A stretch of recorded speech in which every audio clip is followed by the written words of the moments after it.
Hi, this is Bonnie. Do you believe in luck? Oh yeah. They're always after me, Lucky Charms. Do you get the feeling that luck is not on your side? You will find charms for various purposes. Charms for love. Charms for money. Good luck. Killed a rabbit to give me this foot, this furry colored foot. I mean, rabbits aren't even blue. And I was just like so upset about it. And she was like,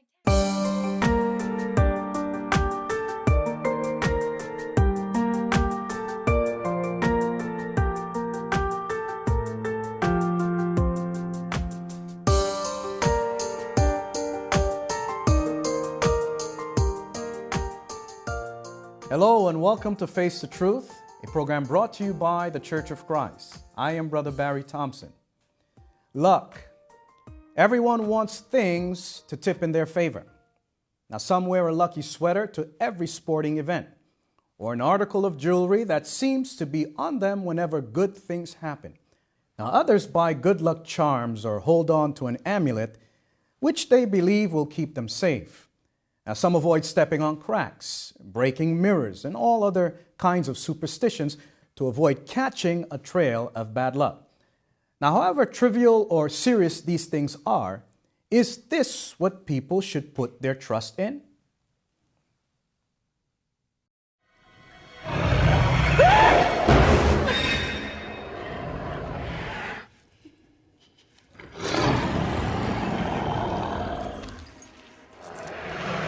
May the good Lord protect and watch over me as a shepherd watches over his flock.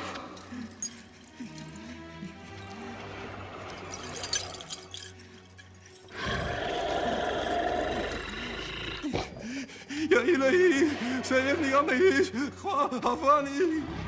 No. Okay. Chocho, Musa, Bao. Chocho, Bao.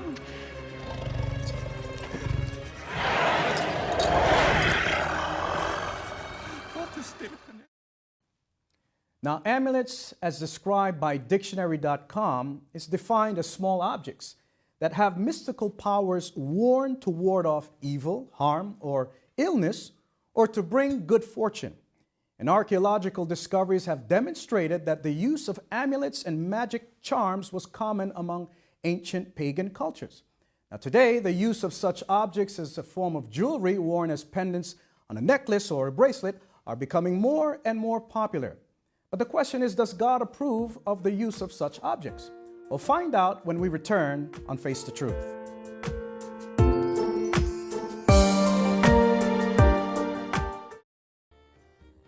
A talisman is ideally charmed by a witch to provide power, energy, and specific benefits to its owner. I had remembered I mentioned the rabbit's foot that my mother had given to me when I was younger, and how that was supposedly like a lucky charm. How is someone killed a rabbit to give me this foot, this furry colored foot? I mean, rabbits aren't even blue. And she was like, Taryn, it was dead when when they took its foot and decided to go and sell it. And I was like, oh, okay, well, I guess I'll put it on my keychain. So yeah, I did that, and it did bring some good luck. The main lucky charm that I have, I don't have too many, but it's a 4-leaf clover keyring that my wife and father-in-law gave to me at the Athens Olympics. Pink, neon pink to add to it, laces for breast cancer awareness. Then one day I was just like, let me just take a part of this. I mean, I haven't lost sense. I do have a lucky charm. This is a tungsten band that my husband gave me to race in. Before I hop in the gate, I just give it a little kiss. I was in the 7th grade. My mom gave me this bullet necklace that she told me I was faster than a speeding bullet. I remember the one time I didn't race with it. I finished 3rd at the NCAA finals, and I figured I'd never run without it again. Welcome back to Face the Truth. Today we're talking about amulets, lucky charms, and other objects people hold on to because they believe it'll bring them positive results.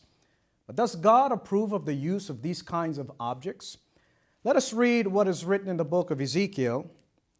The chapter is 13 and the verse is 18. This is what the sovereign Lord says. Woe to the women who sew magic charms on all their wrists and make veils of various lengths for their heads in order to ensnare people. Will you ensnare the lives of my people, but preserve your own? Amulets and magic charms are associated with idolatry and sorcery, which are clearly an abomination to God. Now, jewelry by themselves are not against the will of God, but if it is associated with known pagan practices and if it involves divination, spells, sorcery, witchcraft, and others, which is what amulets are, then such piece of jewelry becomes detestable before God, and God's people must not have anything to do with it. Now, what did God instruct his people as they entered the land God was giving them? Here in the book of Deuteronomy, chapter 18, and the verses are 9 through 13, this is what we can read. When you enter the land the Lord your God is giving you, do not learn to imitate the detestable ways of the nations there. Let no one be found among you who sacrifices their son or daughter in the fire, who practices divination or sorcery, interprets omens, engages in witchcraft, or casts spells, or is a medium or spiritist, or who consults the dead. Anyone who does these things is detestable to the Lord. Because of these same detestable practices, the Lord your God will drive out those nations before you. You must be blameless before the Lord your God. Now notice that God gave the strict instruction to his people not to imitate the detestable ways of pagan nations. Now, what are some of these detestable practices in the eyes of God? Just like what we've read, divination, sorcery, witchcraft, spells, these things clearly should not be done by God's people. And God's people should not wear amulets of such kind. They do not bring peace and protection, but rather the anger of God. However, is there something that God does instruct us to wear for peace and prosperity? Well, let's read now what's written in the book of Proverbs. The chapter is 3 and the verses are 1 through 4. My son, do not forget my teaching, but keep my commands in your heart, for they will prolong your life many years and bring you peace and prosperity. Let love and faithfulness never leave you.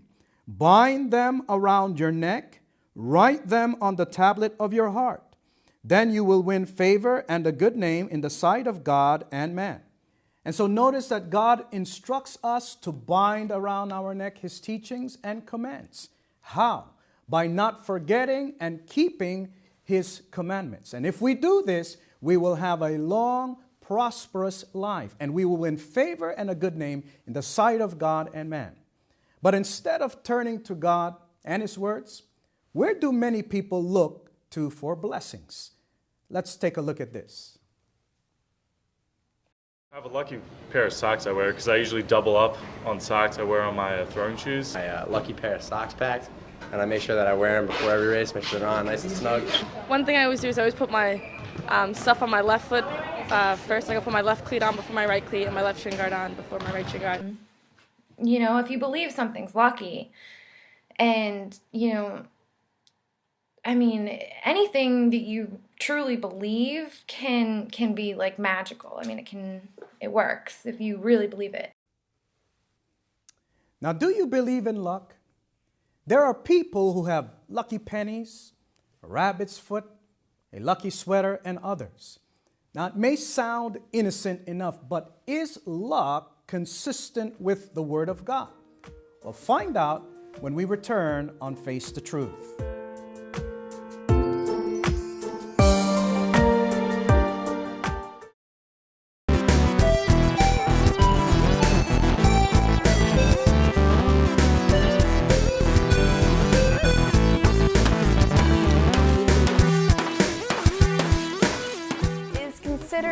unlucky because in North America and Europe, a significant proportion of the population behaves very strangely on Friday the 13th. Some people won't fly in airplanes, host parties, apply for jobs, get married, or even start new projects. In fact, in the United States, roughly 8% of the population is afraid of Friday the 13th. We all have superstitions, or some of us at least have superstitions. They come into play in the world of NBA basketball as well. Handful here. Yeah, if he gives good dust here today. Yeah.